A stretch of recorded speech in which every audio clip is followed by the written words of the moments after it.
Another day, another terrorist attack.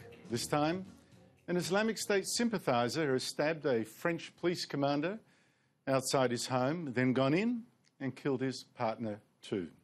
Thankfully, their child is unharmed. But let's talk about us, about our double standards, suicidal double standards. On the one hand, the reaction of our political class to a politician warning that militant Islam is a threat to our freedoms, the freedoms of gays, for instance. And on the other hand, the reaction of our political class to an Islamic bigot who says those gays should be killed. First to the politician.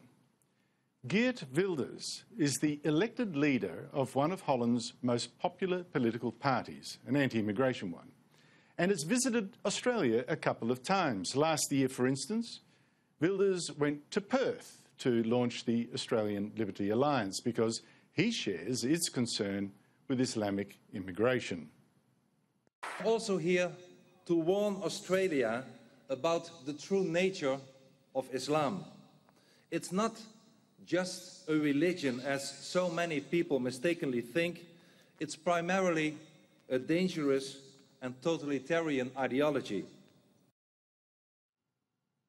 For expressing peacefully that view, Wilders has been publicly disowned by our politicians. Most refused to meet him. In fact, Wilders last year had his visa delayed for months. He didn't even know until the last minute if he would be let in. And the Liberal Premier of Western Australia then said Wilders was not welcome. And it's been much the same each time he's visited, particularly with the left. We don't want to see Geert Wilders in this country. His views are not welcome here. Left-wing protesters, meanwhile, have tried to stop Australians from even hearing Wilders, using threats, abuse and even violence. What are you doing? With the democratic society, we're allowed to go in there. You have vindicated. No, he wants to tell what is happening in the Netherlands.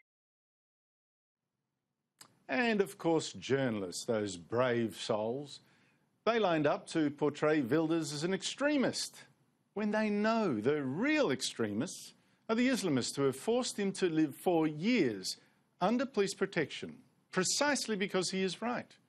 One freedom threatened by Islam is our right to speak without getting killed. Why don't you exclude from your annoyance, your anger, moderate Islam, yes, which is very different to what you seem to be describing? It's not. He's divisive, provocative, and holds some explosive views about Islam. Then there were those most irritating of journalists, the smart alecks who actually know nothing, the kind that mock a man who's put his life on the line in a way they never have. Look at this one. The Iranian regime does not represent Islam. But it is. I saw this. You asked me a question. I know. If you look in Holland today, but you're telling me a lie. No, I'm telling you the truth. That's you're why saying that Islam, and by reference to Islam, you are implying that all Islamic people are intolerant. That's why you're wrong. No, this is ridiculous. You keep saying that that's wrong, but then you talk about all the Moroccan youth in your country. There are Christian mobs of men up at King's Cross every Friday night harassing women. Let me show you. Now contrast that reaction to Wilders with the one we've given to the British-born Muslim hate preacher, Sheikh who 3 years ago in an American university preached that gays should be killed. Death is the sentence. I mean, look, there's nothing to be embarrassed about this.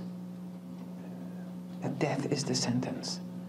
We have to have that compassion for people. With homosexuality, the same. Out of compassion, let's get rid of him now. This sheikh, as I noted last night, has actually preached at the University of Western Sydney a couple of years ago without anyone protesting.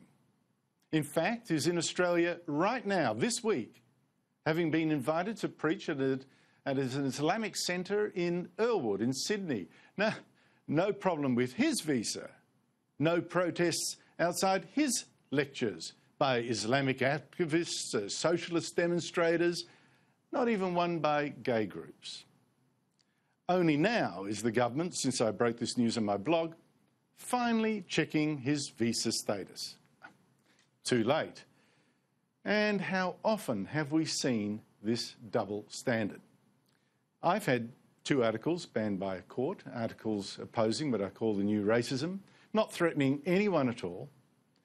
But contrast that with the Sydney leader of Hizb ut-Tahrir, a sheikh from Jordan, who can speak like this without fear and without censorship.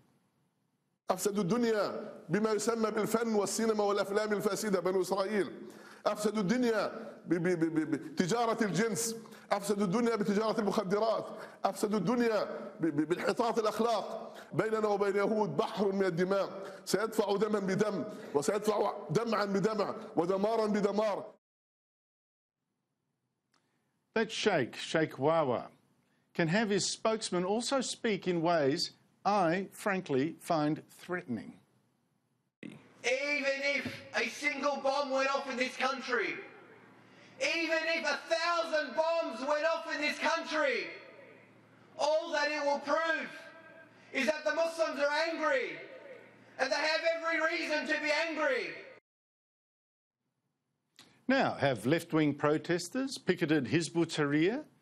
Have they hassled people going in to hear their messages of hate? And which politicians let these guys and their families into this country in the first place?